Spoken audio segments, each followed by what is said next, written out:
Masih ingat Bonge? Dulu viral di TikTok saat tren Citayam Fashion Week, ini kabarnya sekarang. Bonge saat viral di media sosial sempat menjadi rebutan para selebriti dan banyak orang untuk membuat konten bersama. Kehadiran Bonge bisa menghasilkan pundi-pundi rupiah untuk para selebriti dan rekan-rekannya. Namun kini, keviralan Bonge mulai meredup dan tak lagi dilirik oleh banyak orang. Kabar Bonge usai karirnya meredup pun begitu memilukan, ia juga ditinggal oleh teman-temannya. Kini, Bonge lebih banyak menghabiskan waktu di rumah.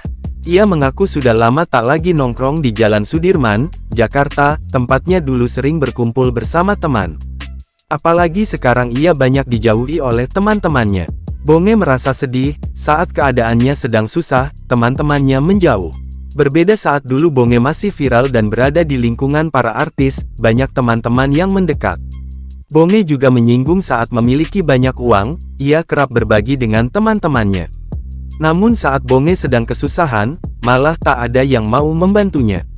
Meski kepopulerannya sudah meredup, pria berambut gondrong ini masih mendapatkan tawaran endorse.